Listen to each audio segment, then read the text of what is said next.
Thutha wa onjoria ingĩ gũkorwo magĩtetio nĩ wonjoria gũcoka thĩ, thirikari nĩ ĩranĩire kũgacĩrithia watho wa kũgitĩra iganda cia gũkũ bũrũri-inĩ kumana na indo iria irehagwo kuma nja wa bũrũri. Ndũmĩrĩri ĩrĩa ĩrekereirio nĩ CS wa iganda na wonjoria Betty Maina icera-inĩ rĩake kĩganda-inĩ kĩmwe kĩrĩa kĩambĩrĩirio nĩ gĩkundi kĩa andũ ethĩ na atumia gĩthũngũri.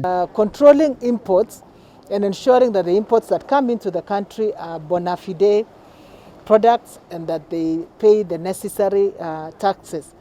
For products such as this, for textiles, for instance, the common external tariff is actually at 25%. So there's a lot of protection for local industries. And we are taking this to the next level because we have realized that the over-reliance on imports means that you are importing small things like this that you can make at home. So we are actually looking to ensure that even within the coming budget and the finance bill, we enhance support to ensure that we have self-sufficiency.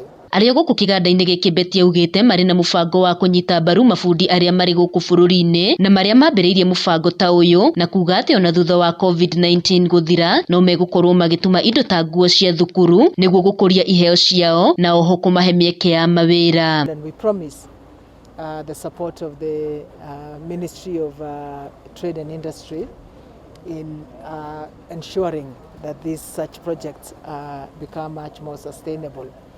And we encourage other people who have been wondering where to get masks to also consider these cloth masks that are being made within the community. Ihinda-inĩ oro rĩu mũmbunge wa Gĩthũngũri Kagwa Lydia nĩ orĩtie thirikari kũingĩria ikundi ta ici mũbango-inĩ wa Kazi Mitaani ũrĩa wĩrĩgĩte kũrugũrio nĩ mũtongoria wa bũrũri Uhuru Muigai wa Kenyatta. Tondũ president nĩ araugire nĩ gũkorwo na youth arĩa mekĩte tailoring 29,000 tũgĩtara tũkĩambĩrĩria youth wa mbere wacio 29,000 twambĩrĩrie na youth aya tondũ nĩo marĩ mbere gũthondeka community mask thĩinĩ wa bũrũri witũ wa Kenya. Kwa ihinda rĩrĩ gĩkundi gĩkĩ nĩ kĩrahota gũtuma mask makĩria ma 3,000 o mũthenya marĩ na matanya atĩ wona mũrimũ wa COVID-19 wathira kĩganda gĩkĩ nĩ gĩkwarararamio. Harĩa tũrorete nĩ kũhakikisha atĩ ũndũ ũyũ ndũnathira nĩ ũgũthiĩ na mbere na nĩ tũrarora maũndũ mau mangĩ tũngĩhota gwĩka ta gũthondeka uniform cia cukuru ona cukuru cia hingũrwo nĩgetha atĩ mabundi maya maratuma matikae gũcoka mũciĩ ona ningĩ gũthiĩ kũhinga macini icio cituĩke atĩ itiraruta wĩra rĩngĩ. Handũ-inĩ ha Njata TV kuma Gĩthũngũri kaunti-inĩ ya Kiambu ngetwo Wacuka wa Kĩari.